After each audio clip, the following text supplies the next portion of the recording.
40 acres and a mule. This is bigger than the music. Everyone is reciting these lyrics, but do they even know what they mean? Well, sit back and take notes. I'm here to school you on what Kendrick Lamar is referring to by this quote. 40 acres and a mule. This is way more than just the music. I'm Soledad O'Brien. Welcome to Matter of Fact. The history of the United States is complicated and full of contradictions, with the greatest contradiction being the institution of slavery. While the founders professed a belief in liberty, enslaved Africans worked their fields and raised their monuments, building the nation's wealth without pay and on land they couldn't lay claim to. There have been calls for compensation to those who were enslaved and now their descendants. Most recently, a California task force submitted a reparations report to the state's lawmakers, which proposes cash payments and other support like home buyers assistance and free tuition for Black families. And Missouri Congresswoman Cori Bush introduced a bill for compensation from the federal government. But how do you put a price tag on more than 150 years of continued and systemic injustice? Our special correspondent Joey Chen traveled to Georgia to talk to researchers trying to do that math. Here, where southern rivers meet the sea, is the scene of America's first broken promise to Black Americans: liberty and land. Why is land so important? It's a way that we have control of family, control of our lives. Historian and activist Amir Jamal Touré's family traces its ties to Georgia's Sea Islands and the Carolina Low Country all the way back to the early 1800s. For at least 3 generations. They weren't alone.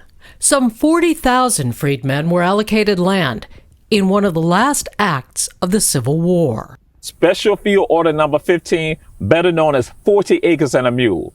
Not just a platitude, but a promise.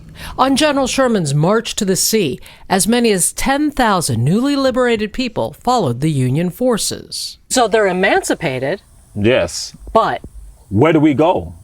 Where do we go?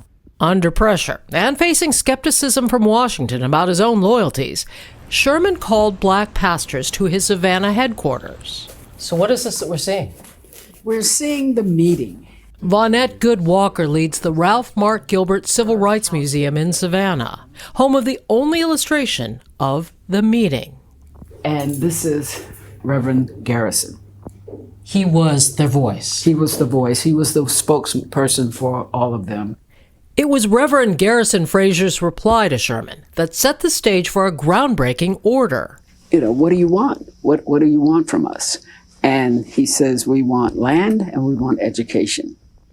The result, Special Field Order 15 reallocated land from Charleston, South Carolina down to Jacksonville and 30 miles inland, turning the property of rice plantation Confederates over to the newly emancipated, a directive which could have changed wealth distribution for generations. It becomes our generational wealth of being able to pass something down to our children. Instead, it became a promise broken. Sandy Darity and Kirsten Mullins study the history of and potential for restorative justice, beginning with those 40 acres. Draw that line for me to reparations conversations today. Are they really connected? Oh, absolutely. The couple's books outline a clear case for the nation's debt to Black America. One of the key goals of a true reparations project would be the elimination of the racial wealth gap. And that figure at the moment is on the low end, $14 trillion.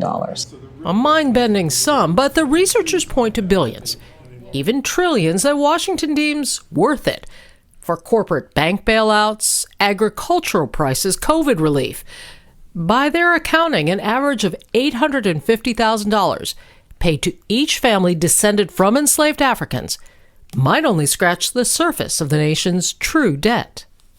What does America as a society owe Black Americans?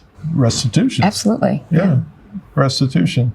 And the capacity to be able to participate on an equal basis in this society. We hand out checks today. Can they accomplish that? Well, They can go a long accomplish way. a whole lot. Yeah. So could land. And what happened to those 40 acres for Black freedmen?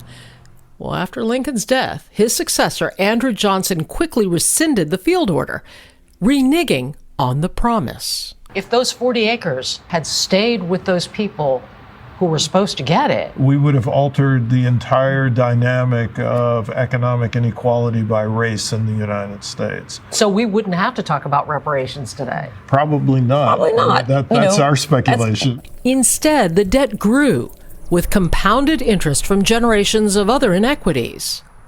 Back on land that could have been part of his family's legacy, the irony isn't lost on Jamal Touré. We're not living with the trauma of America not facing up to it. If we had lived up to it, we wouldn't have to worry about it right now. But at some point, we're going to have to face up to it. For many on these lands and beyond, America's debt is an invoice long overdue. I'm gonna get it on the floor. You really about to do it? 40 acres and a mule. This is bigger than the music. You really about to do it? Yeah, they tried to rig the game, but you can't fake influence. They get on it like that. Hey, I'm tripping, I'm sliding, I'm riding through the back like fuck. Must have on a beat, bro. Deep, bro. Any rap, he a freak though.